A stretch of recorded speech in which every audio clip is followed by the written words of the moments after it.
Welcome to Act 2, You're On.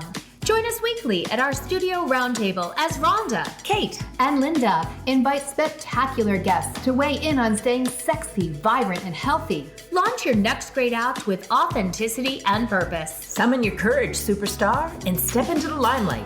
So grab a coffee Or a martini. and let's set the stage for a grand entrance. It's Act 2. You're on.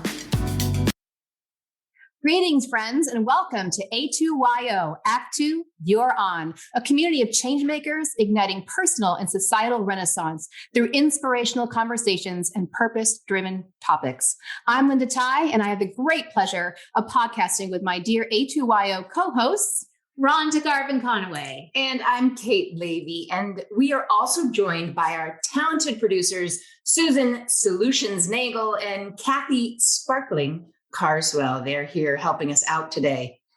So today is a particularly great day in A2YO studio because we have an extraordinarily brilliant speaker, writer, educator, human, and healer, Dr. Bill Crawford.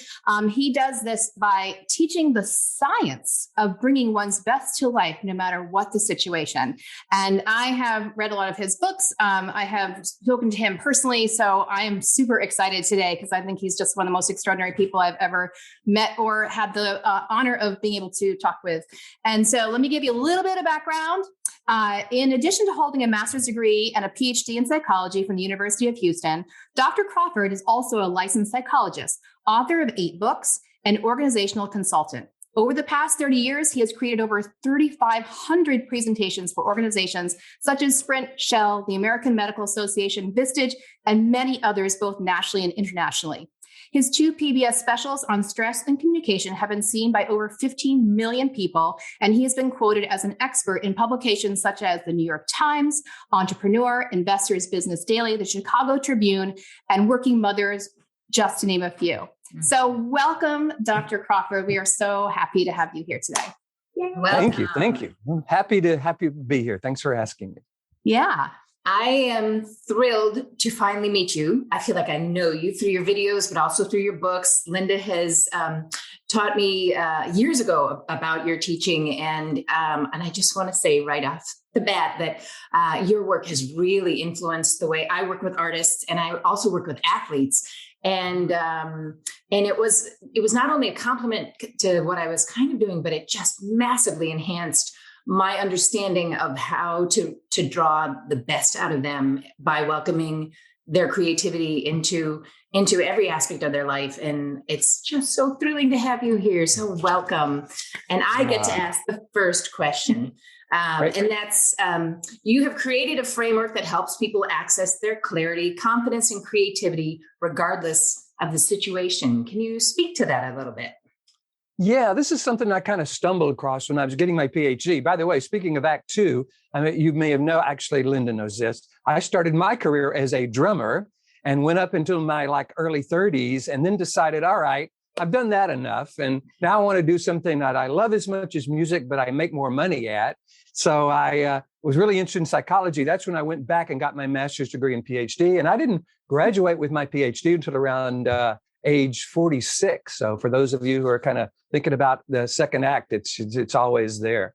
Mm-hmm. And during the PhD, I took a course called The Biological Basis of Behavior. And in it, I learned that everything we think and feel and do and say, how we react to others, how others react to us, all has to do with how the brain processes information. So I spent the last 30 years of my life creating a system, a philosophy, a framework that I call life from the top of the mind, that's all about accessing our best by accessing a very specific part of the brain. And how to avoid the stress, frustration, anxiety, the stuff that gets in the way of our ability to access our best by avoiding a specific part of the brain.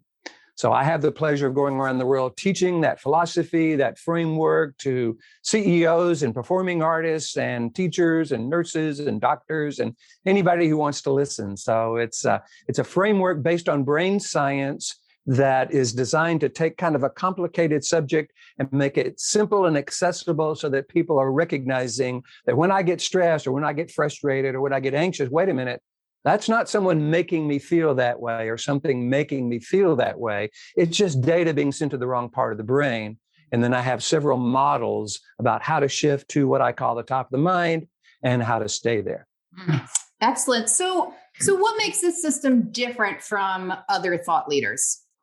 Yeah, a lot of people tell me, hey, Bill, I've heard some of this before, but I've never really heard it tied to a very specific part of the brain.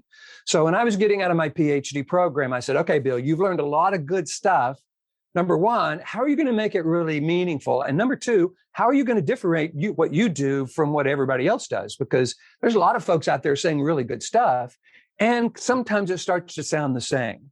So what I have done is start with what I call new information on what I call the what, the why, and the how.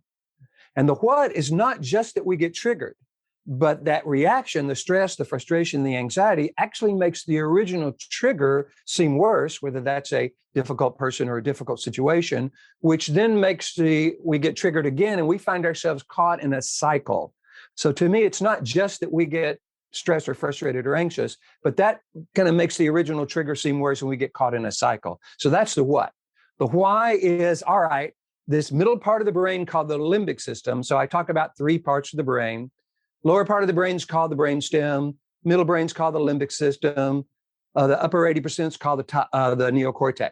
I just call it the lower brain, middle brain, and top of the mind. So we can kind of simplify it to top, middle, and lower. So the lower brain's the brainstem. That's where our fight or flight responses are located. The upper 80% of the brain, the top of the mind, is where we have access to our best thoughts, qualities, and characteristics and skills. And this middle brain, this is the fascinating part of the brain. It acts as a gatekeeper or a scanner, a processor, and a router. So it scans incoming data, processes it or interprets it, and then either routes it down to the lower brain or up to the top of the mind. So what I've done is help people understand their old reactions, their old fears or anxiety or frustration or stress or whatever is getting in the way of them being able to access their best as just this middle brain misinterpreting some negative situation as dangerous and throwing us into the part of the brain that's designed to deal with danger. And then I have a model that actually spells brain that shows them how to shift from the lower brain up into the top of the mind.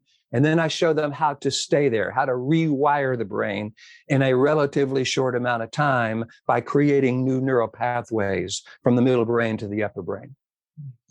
Amazing. It is amazing. I would love to talk about, because one of my favorite things that you have taught me and that I've read in your books is your 4 questions. I really find those 4 questions to be any situation that I'm in, I can shift myself from, because now, is this right? Like, so your limbic brain, right, is the processor, and your brain is designed from what I've understood from you read. So I'm paraphrasing, but so your brain is actually designed to protect you, right? Your lower brain, right? So it's protecting you from dangerous situations, which we're not in anymore as a species. Right. Like, we're not being chased by wild animals or whatever, but our brain, if it doesn't understand what we're going into, its natural way is to say, stay back, don't do that, be angry, whatever it is. You don't know the situation. So it's really interesting. And I find these 4 questions really pull you out of that. It's really phenomenal. So I would love to have you talk about. Sure. And what we need to understand is this middle brain, the limbic system, as long as it's been on the planet, its mission on the planet is to keep us alive as a species. And as you talk about a long time ago, being anxious or worried or on guard or even angry sometime actually did serve to keep us alive.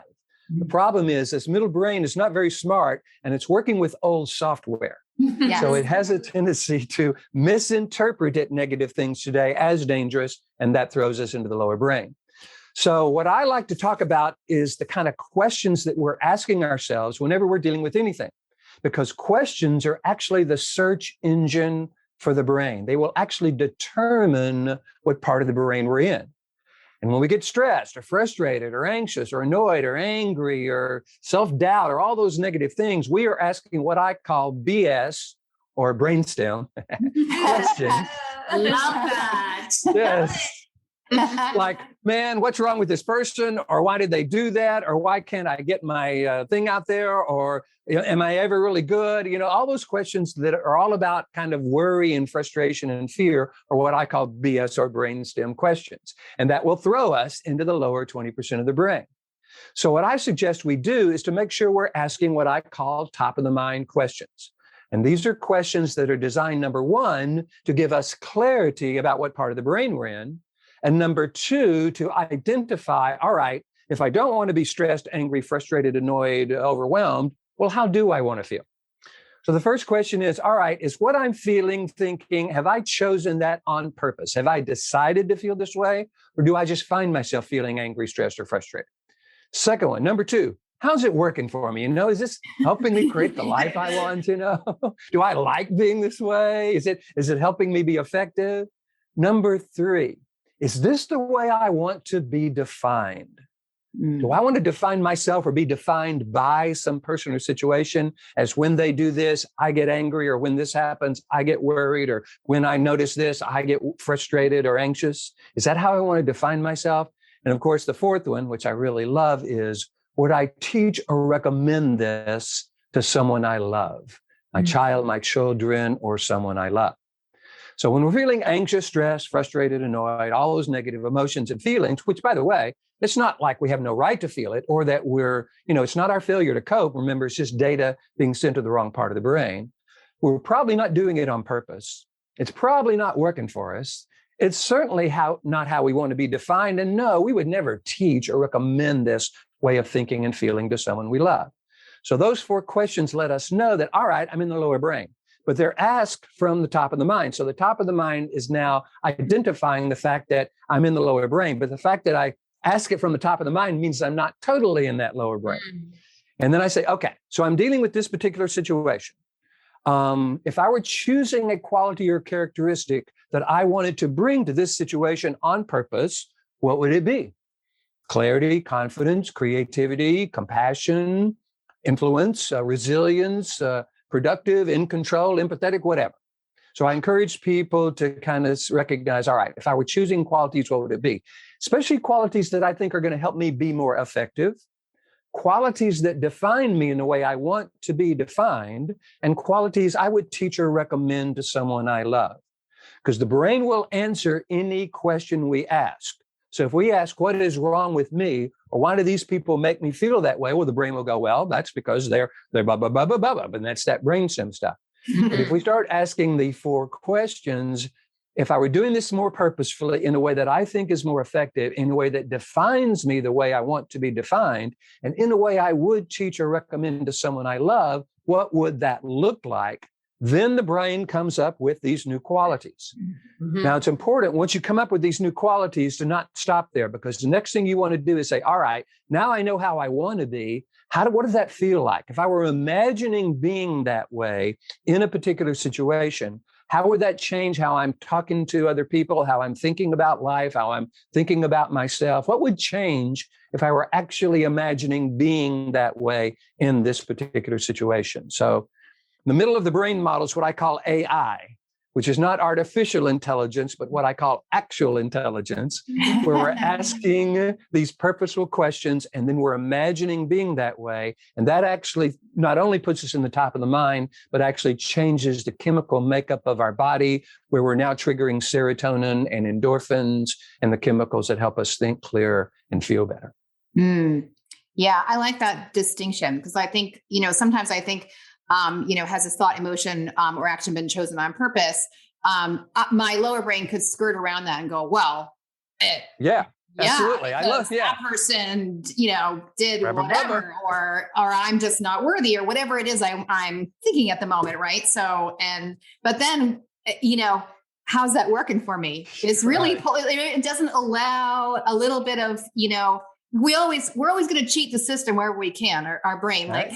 Our brain. I'm thinking about kids, right? They're gonna work the system. So, so I love that progression of the questions, because I think no matter what your brain, your default way of being is very strong, right? Our default way of being, we've been trained our whole life to be that way. So to really re-engage and recreate our new way of being is takes work, and you got to keep doing it. And that's why I love these questions, because these questions are, really always put me when I use them, and I'm very purposeful about it. It just puts me into a much better place. And I say, thank you, lower brain, for that information. That's very interesting, but that's not how I define myself. It's not that's not what I would teach somebody or that I love. So I am not that. I am very different. So it's been maybe one of the most instrumental things in my life, really, to shift my brain that I've ever learned. Nice. Well, congratulations for taking it and using it. I always love it when people talk about how they're taking my stuff, because, I've been working on this for 30 years and I wrote a bunch of books and I go out there and talk, but I never quite know, all right, if people actually using it in a way that's really meaningful. So it's great to hear that. Yeah. Yeah. Speaking of your books, since we, we're a big fan of freeing the artistic mind, being three artists that we are, I would love to talk about that. What made you decide to write about artists in particular? Yeah. Well, my son, Nicky, got a degree in acting from Texas State University. And I had him go through all the unifieds and the auditions, and which is as you probably know, is a totally different thing than just applying to different colleges. It's a stressful, these people are really anxious about, am I going to get in? Am I going to get chosen? All that kind of stuff. And so when he got into the program, I called the person, Laura Lane, who was the head of acting program at Texas State, still is. And I said, hey, Laura, this is what I do. If anybody is feeling any stress whatsoever, I'd be happy to come. She went, oh, my goodness, yes, we're all very stressed. Please come. And I thought I was just going to go do my thing. I love doing it, and I love doing it for people. And so I love Nicky. So I went and did it, and the kids went nuts. It was like 100 of them from the acting and musical theater and dance program. And they just went nuts in terms of, oh my God, nobody's ever explained this way. And now I know why this, and I thought I was going to be this way for the rest of my life. And so they were so excited about it that it excited me. And the head of the program there, Caitlin Hopkins, the head of the musical theater program there, she's really well connected to people around the country. So she wrote all her friends saying, hey, you got to bring Dr. Bill in. So I got to do this for Carnegie Mellon and Elon and Ryder and Otterbein and just a whole bunch of wonderful organizations. And they kept saying, all right, this is great, but we need a book. So I took the Life from the Top of the Mind book, which is, the main book, and I rewrote it for performing artists, especially in the performing students in the performing arts. And it was a lot of fun. Wow. Wouldn't it have been nice if we had that when we were auditioning? What a resource. Yeah. With that in mind, I'm curious, we are so complex, but your system offers this simplicity and it feels really accessible. So tell us all, how long does it take for those of us who want to use your system to live a more purposeful life? Great question. And of course, the answer is, it depends. And what it depends on is how often we practice, because here's the thing, we're always practicing something.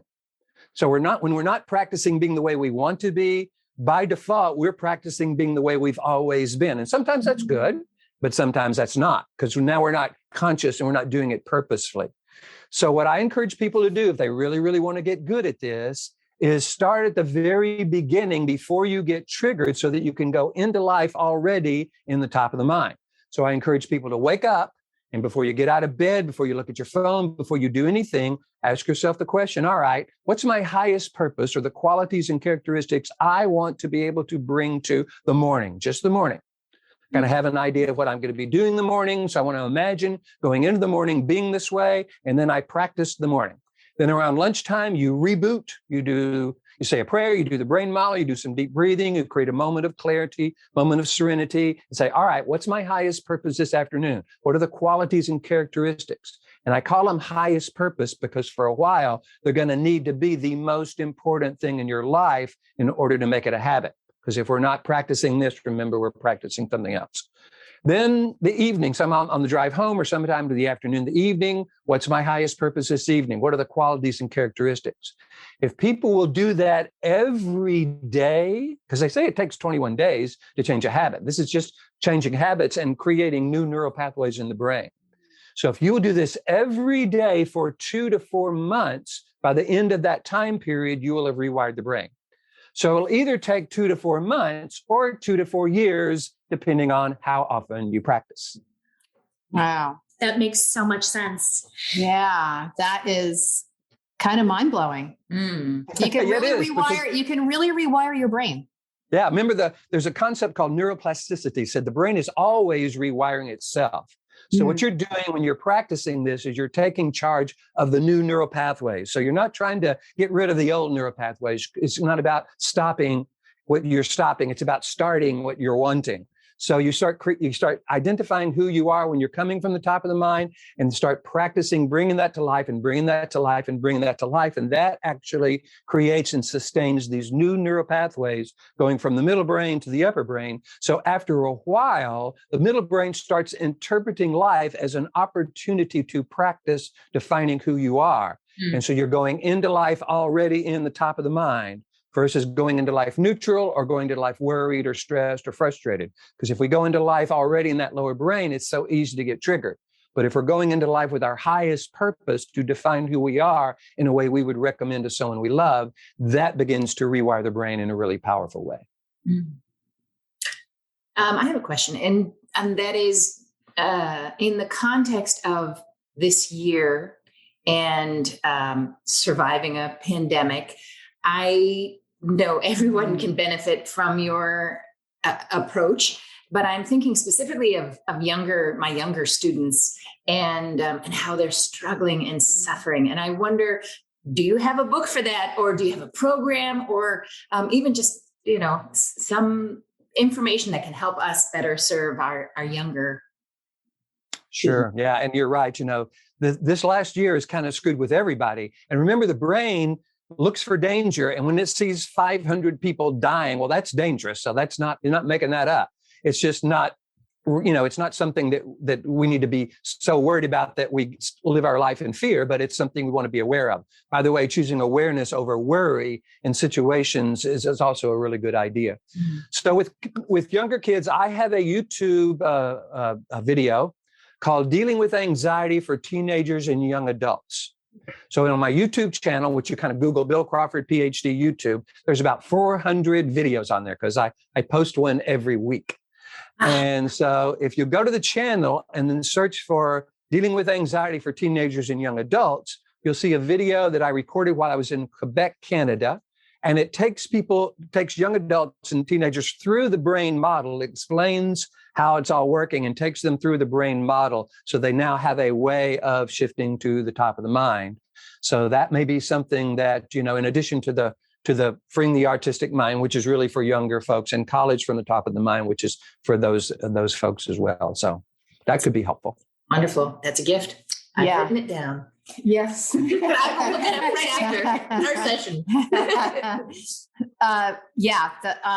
I think young people need we all do. It was a really interesting, I guess, effect on the brain really going through this pandemic. It was, affected a lot of people in a lot of different ways. And I'm sure you must have seen that. Do you see that in your teaching, like with the groups that you're with? Are people asking different questions, or what do you think about? Sure.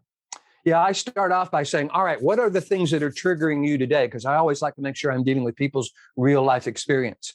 And COVID is always at the top of the list because it's been on our mind, literally and figuratively, for so long. And even though we're kind of beginning to come out of it, that middle brain goes, yeah, but what about this? And what about that? And what about that variant? And what about India? And it tries to kind of keep us frightened in order to stay safe. And again, this is where awareness versus worry is, I think, a really good idea if it's not a fight or flight situation in the moment. But yeah, it's been really messing with us. And, the change from being kind of locked down into getting into the world, the brain doesn't like change. It doesn't like newness. It likes routine and predictability. And so, uncertainty is a big thing right now. And that will trigger that lower brain if we just let it kind of run its own game. If we kind of, don't take charge of what part of the brain we're accessing in order to deal with this. Yeah. Well, and it's so easy to slip down those well-worn paths, which is a phrase that you use. And then how do we just kind of bring ourselves back up to our thinking brain? Yeah, I think the key is to recognize that when I find myself thinking, feeling, acting, being a way that is incongruent with my highest purpose, Yes. we don't want to beat ourselves up for that. That's like kind of using, I have a YouTube video called "My Anxiety is Making Me Anxious." We don't want to use our negative emotion to try to deal with our negative emotion. Exactly. So we want to do is say, okay, all right, well, I've got some old neural pathways. I find myself feeling that. And I'm not doing this on purpose, and it's really not working for me. And it's not how I want to be defined. And I certainly wouldn't teach it to someone I love. So how do I want to be instead? What does that look like? What does that feel like? So if we'll just see it as an old neural pathway thought versus our failure to cope like something's wrong with me, or what something or someone is making me feel, because that puts us in a powerless position. If we'll just notice it and go, oh, yeah, data being sent to the wrong part of the brain. Okay, got it. Now I want to get to the part that allows me to be successful and happy and effective. So if we'll just minimize the negative impact of the negative emotion, it makes it easier to shift to the top of the mind. So you've just shared with us, like a million golden nuggets. And we could certainly talk to you all day because you're just so wonderful. But we're at close to our time, which we always hate to say, but is there any other nuggets that you have, or what made the difference for you? What would make the difference for we're act 2, you're on, shifting into your second act in life. Maybe your kids are grown and you're figuring out what that next act is going to be, or whatever your situation, you're a drummer and you decide to make a big shift in what you're doing. What, any other nuggets that you have for us that you would like to leave us with? Sure. You want to make sure your confidence in what you do comes from who you are. So I encourage people to make a list of 20 qualities or characteristics of them at their best. Now, most people go, 20? You want to do 5. But so ask your friends, ask your family, but get 20. And the reason you want to do 20 is you want to start having your middle brain interpret your potential for success based on who you are. So many of us have grown up with our sense of worth and value based on what we do, what we accomplish, or who we are in other people's eyes, that people pleasing, or kind of, we get our sense of worth and value. And unfortunately, performing artists, that's a big deal because, hey, we want the audience to love us. But what we don't want is to have that be determined who we are. So when you know who you are and then recognize that whatever you're about to do, if you bring these qualities and characteristics to that, then the people you're going to do it for are going to be lucky to have you, and you're going to be able to bring your best to that. You're putting yourself in a position where you're accessing your best and then bringing it to life, versus kind of needing to accomplish something or be validated by something and then feel good about who we are. So it's kind of an internal to external versus external to internal kind of way of thinking about life and success. That is really wonderful. It is. Yeah. It is. And I think such an important distinction when you talk about the who and the what. And if someone were to do this exercise, not focusing on what they're doing, but who they are. So, for example, I come to this podcast, I might be very well spoken or particularly funny. The audience thinks I'm a riot. So it's the humor that I bring. And it's not that I'm a podcast host. Exactly. So important to note those kinds of things as we go about that exercise. I love what you bring to this. And I personally am so grateful for your time and your energy speaking with us today. You are wise. You have a very generous spirit in what you share with the world. And we are grateful to have you in our company today. Thank you for the encouragement and wisdom. I, for one, am excited to do that exercise, among many other things, and to get you more of your books. Cool. Yeah. Well, it's been fun for me. I always call this gives me an opportunity to do what I love. So thank you for the opportunity. And that is so clear. I think it's so clear that love is at the heart of your mission. And so thank you for sharing that with us and with our listeners. And listeners, you can learn more about Dr. Bill Crawford at BillCrawfordPhD.com. So that's BILLCRAWFORD,